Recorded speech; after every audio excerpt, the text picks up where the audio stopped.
আজকে ভিডিওতে 7 নম্বর school Kotalpur high school HS এর এই ভৌতবিজ্ঞানের প্রশ্নগুলো সমাধান করব। এটা তোমাদের প্রশ্নবিচিত্রা বইতে 303 পৃষ্ঠাতে আছে। তো এখানে গ্রুপ এ এক দাগে বলা আছে সঠিক উত্তরটি নির্বাচন করো। একটি স্কেলার রাশি হলো এখানে ভরবেগ, চাপ, বল, ওজন। এখানে এই চারটির মধ্যে চাপ উত্তর। আর কোনো বস্তুর ওপর স্থির মানের বল প্রয়োগ করতে থাকলে বস্তুটি সমবেগে থাকবে নাকি সমদ্রুতিতে থাকবে, সমান ভরবেগ থাকবে না সমত্বরণে থাকবে? এটা সমত্বরণে থাকবে, কারণ স্থির মানের বল প্রয়োগ করলে বস্তুটির অবশ্যই ত্বরণ সৃষ্টি হবে। আর 3 দাগে আছে কোনটি ক্ষেত্রজনিত বল নয়? এখানে ঘর্ষণ বল, মহাকর্ষ বল, চুম্বক আকর্ষণ বল আর তড়িৎ আকর্ষণ বল। অ্যাকচুয়ালি এই তড়িৎ আকর্ষণ বলের প্রয়োগ করার জন্য একে অপরের সংস্পর্শে থাকতে হয় না। চুম্বক আকর্ষণ বল ক্ষেত্রেও তাই, একে অপরের সংস্পর্শে থাকতে হয় না। আবার মহাকর্ষ বল অনুভব করতে হলে বা মহাকর্ষ বল যখন ক্রিয়া করে সেক্ষেত্রেও একে অপরের সংস্পর্শে থাকতে হয় না। কিন্তু ঘর্ষণ বল তখনই অনুভূত হয় যখন দুটি তল একে অপরের সংস্পর্শে থাকে। তাহলে ক্ষেত্রজনিত বল নয়, এটা অনলি এই ঘর্ষণ বল। এগুলো সবই ক্ষেত্রজনিত বল। আর 4 নম্বরে আছে কোনো স্প্রিং এ এফ বল প্রয়োগ করে এক্স দৈর্ঘ্য বৃদ্ধি ঘটালে স্প্রিংটির বল ধ্রুবকের মান হবে F/A, অর্থাৎ প্রযুক্ত বল এবং তার নিচে আসবে দৈর্ঘ্য বৃদ্ধি। অর্থাৎ একক দৈর্ঘ্য বৃদ্ধি করার জন্য যে বল প্রয়োগ করা হয় তাকে বলা হয় স্প্রিংয়ের বল ধ্রুবক। আর 5 দাগে আছে পরমাণুর নিউক্লিয় মডেল আবিষ্কার করেন কে? এটা হবে রাদারফোর্ড। আর অ্যাভোগাড্রো সংখ্যার মান প্রথম কে নির্ণয় করেন? এখানে ডাল্টন, মিলিকন, অ্যাভোগাড্রো, নিউটন, এই 4টে অপশান আছে, এর মধ্যে মিলিকান হবে। চাপ বৃদ্ধিতে জলীয় দ্রবণে যেটি দ্রাব্যতা বৃদ্ধি পায় সেটি হলো KNO3, CaOH2, NaCl আর CO2। তাহলে এখানে KNO3 পটাশিয়াম নাইট্রেট, CaOH2 অর্থাৎ ক্যালসিয়াম হাইড্রক্সাইড আর NaCl বা সোডিয়াম ক্লোরাইড, এগুলো সবই কঠিন। কেবল CO2 অর্থাৎ কার্বন ডাইঅক্সাইড গ্যাস। আমরা জানি চাপ বৃদ্ধি করলে কোনো গ্যাসের তরলের দ্রাব্যতা বাড়ে, সেই জন্য চাপ বৃদ্ধি করলে এই কার্বন ডাইঅক্সাইডের দ্রাব্যতা বৃদ্ধি পাবে। 8 আছে ক্ষারীয় দ্রবণে মিথাইল অরেঞ্জ যুক্ত করলে দ্রবণের বর্ণ কিরূপ হয়? এখানে হলুদ, কমলা, লাল, বর্ণহীন আছে, তো এখানে বর্ণ হবে হলুদ। একটি ক্ষারকীয় অক্সাইড P2O5, KOH, NO আর Na2O। এখানে P2O5 phosphorus penta oxide, KOH অর্থাৎ পটাশিয়াম হাইড্রক্সাইড, NO এটা নাইট্রিক অক্সাইড আর Na2O সোডিয়াম অক্সাইড। তো এর মধ্যে আমরা জানি ক্ষারকীয় অক্সাইড সাধারণত ধাতব অক্সাইডগুলো হয়। তো এখানে এই ধাতব অক্সাইড, সোডিয়াম একটা ধাতু, তাহলে এটা হবে। আর পটাশিয়াম ধাতু হলেও OH যেটা আছে এটা অক্সাইড নয়, এটা হাইড্রোক্সাইড। সুতরাং এখানে উত্তর ডি, Na2O, যার রাসায়নিক নাম সোডিয়াম অক্সাইড। জল ও চিনির মিশ্রণকে পৃথক করা যায়। আসলে জলকে ফোটালে জল আলাদা হয়ে যায় আর চিনি পড়ে থাকে, তো এটাকে বলা হয় পাতন। তাহলে পাতন পদ্ধতিতে জল এবং চিনি মিশ্রণ থেকে পৃথক করা যায়। তারপরে আছে নকনি সিনড্রোম রোগ দেখা যায় মার্কারি দূষণের ফলে, ফ্লোরাইড দূষণের ফলে, আর্সেনিক দূষণের ফলে নাকি নাইট্রেট আয়ন দূষণের ফলে? এখানে উত্তর হবে ফ্লোরাইড দূষণের ফলে। আর 12 দাগে আছে ক্লোরিনেশন দ্বারা পানীয় জলের স্বাদ উন্নত করা হয় নাকি স্বচ্ছতা বৃদ্ধি করা হয়, ভাসমান পদার্থকে থিতিয়ে ফেলা হয় নাকি জীবাণু ধ্বংস করা হয়? এখানে উত্তর হবে ক্লোরিনেশন পদ্ধতিতে জীবাণু ধ্বংস করা হয়। আর এসআইতে ক্ষমতার পরম একক, আমরা জানি ক্ষমতার পরম একক এসআইতে ওয়াট, যেটা জুল পার সেকেন্ডকে ওয়াট বলা হয়। তাহলে এসআই পদ্ধতিতে ক্ষমতার পরম একক ওয়াট, যেটা জুল পার সেকেন্ড। 14তে আছে জলের ঘনত্ব সবচেয়ে বেশি। আমরা জানি 4 ডিগ্রি সেন্টিগ্রেড উষ্ণতায় জলের ঘনত্ব সবচেয়ে বেশি হয়। আর শব্দ হলো তড়িৎচুম্বকীয় তরঙ্গ, অনুদৈর্ঘ্য স্থিতিস্থাপক তরঙ্গ নাকি তির্যক স্থিতিস্থাপক তরঙ্গ নাকি কোনোটাই নয়, এটা হবে অনুদৈর্ঘ্য স্থিতিস্থাপক তরঙ্গ। এবার গ্রুপ বি, নিম্নলিখিত প্রশ্নগুলি উত্তর দাও। কোণের এসআই এককটি রেডিয়ান। আর 2 দাগে আছে শূন্যস্থান পূরণ করো। সাধারণ তুলাযন্ত্রের সাহায্যে সর্বোচ্চ 1 মিলিগ্রাম ভর মাপা হয়।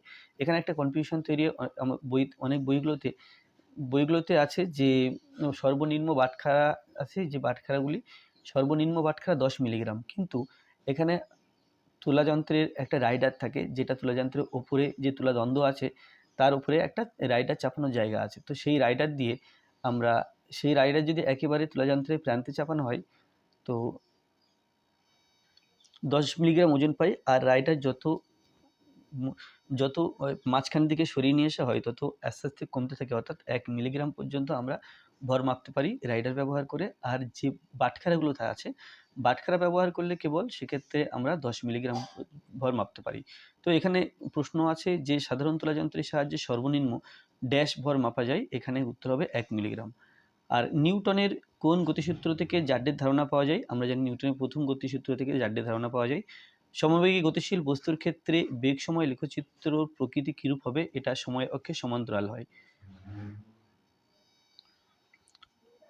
অর্থাৎ লেখচিত্রটা যদি এটা সময় অক্ষ আর এটা বেগ অক্ষ, এদিক বরাবর সময় আর এই ওয়াই অক্ষ বরাবর যদি বেগ ধরা হয়, সমবেগে গতিশীল বস্তুর ক্ষেত্রে লেখচিত্রটা এরকম হয়, অর্থাৎ এটা এই যে সময় অক্ষ এর সমান্তরাল হয়।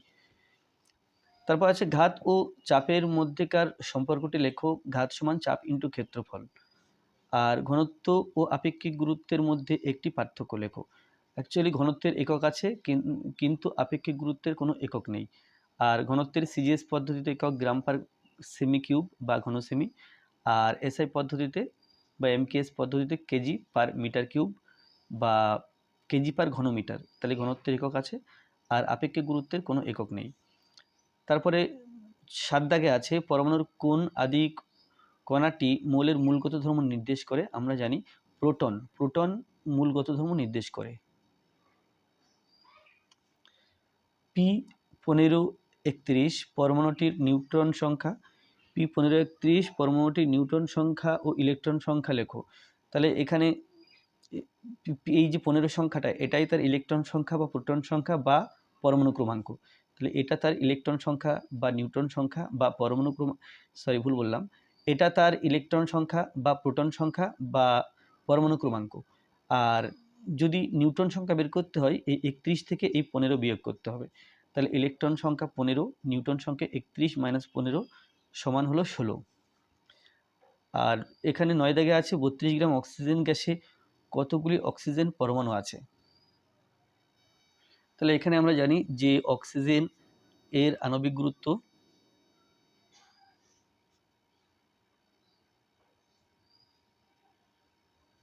সমান 32, অতএব 32 গ্রাম অক্সিজেন গ্যাস সমান 1 মোল। আর 1 মোল অক্সিজেন গ্যাসে অণুর সংখ্যা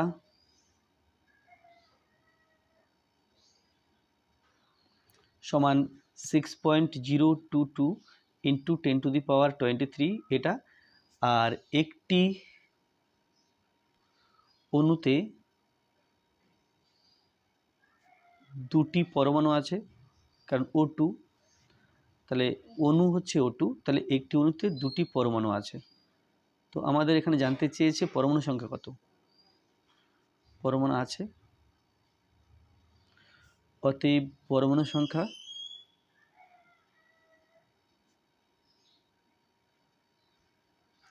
তাহলে একটি অণুতে যদি দুটি পরমাণু থাকে, তাহলে এত সংখ্যক অণুতে কটা পরমাণু থাকবে? নাকি এই সংখ্যাটাকে 2 দিয়ে গুণ করতে হবে। 6.022 ইন্টু 10⁻23 ইন্টু 2, তাহলে এটা হচ্ছে 6 হলো, 6 দুগুণ 12.044 ইন্টু 10⁻23। তাহলে এটা এই সংখ্যাটার সাথে গুণ হলো, আর এটা এইভাবে থাকবে। তো এখানে শর্টে করেছি যে 6.022 ইন্টু 10⁻23 ইন্টু 2 সমান 12.044 ইন্টু 10⁻23। এবার 10 দাগে আছে অজলীয় দ্রাবক হিসাবে ইথাইল অ্যালকোহলের একটি ব্যবহার লেখো। তাহলে ইথাইল অ্যালকোহল সাধারণত রজন, কৃত্রিম রবার, ওষুধ প্রস্তুতিতে দ্রাবকের কাজ করে। রজন, কৃত্রিম রাবার, ওষুধ প্রস্তুতিতে দ্রাবকের কাজ করে।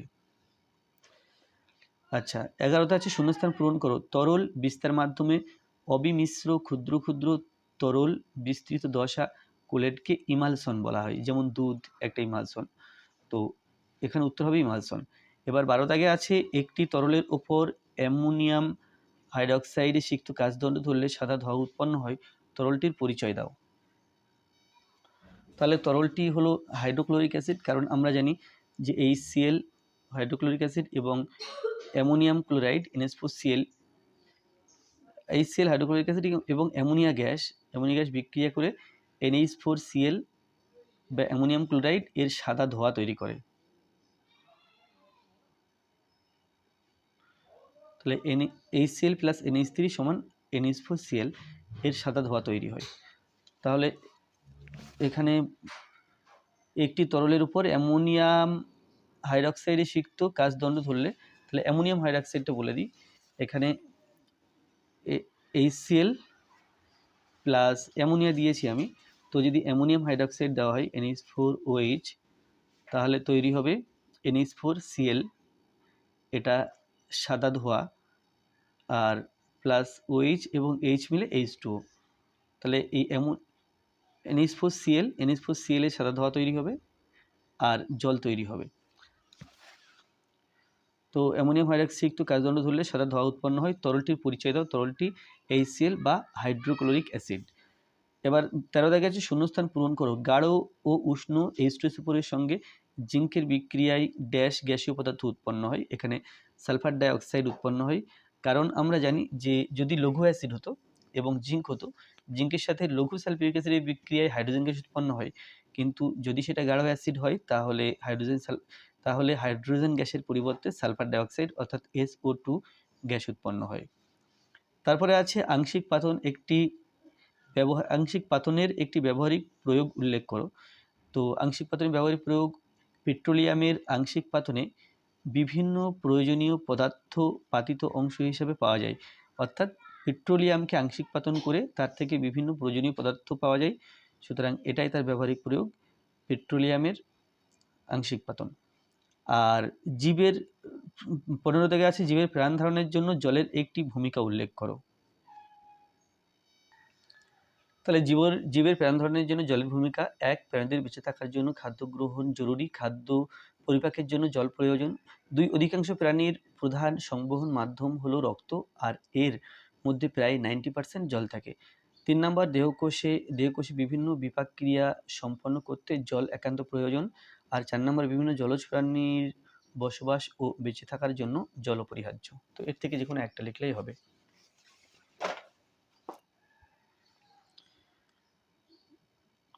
তারপর আছে শৈবাল ব্লুম কাকে বলে? শৈবাল ব্লুম কি? অ্যালগাল ব্লুম বা শৈবাল ব্লুম জলে বিভিন্ন কৃষিক্ষেত্রে ব্যবহৃত কীটনাশক বা সারের দূষণের ফলে বিভিন্ন আণুবীক্ষণিক শৈবালের দ্রুত বংশবৃদ্ধি ঘটে। এই ঘটনাকে অ্যালগাল ব্লুম বলে। এদের বর্ণ সাধারণত সবুজ বর্ণের হয়। পরের প্রশ্ন আছে, বল প্রয়োগের ফলে স্মরণ হলেও অনেক সময় কার্য হয় না, এমন একটি উদাহরণ দাও। তো এখানে আছে প্রযুক্ত বলের অভিমুখ এবং বলের প্রয়োগ বিন্দুর স্মরণের অভিমুখ পরস্পর লম্ব থাকলে প্রযুক্ত বল সেক্ষেত্রে কোনো কাজ করে না। আর এখানে 18 দাগে আছে যে কোনো বস্তুর বেগ 5 গুণ করলে বস্তুটির গতিশক্তি 25 গুণ হয়ে যায়। বক্তব্যটি সত্য না মিথ্যা লেখো।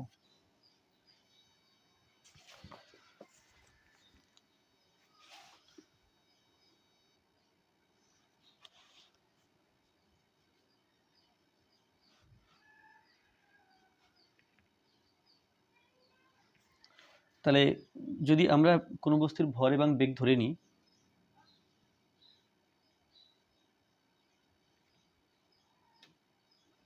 কোনো বস্তুর ভর m ও বেগ v, তাহলে তার গতিশক্তি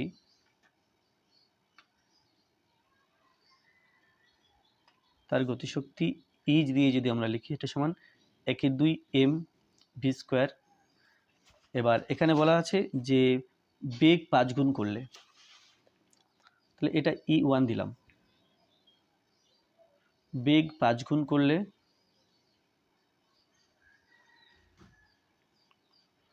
বেগ হয়, আগে ছিল v, তাহলে এখন হবে 5v, ও গতিশক্তি হয়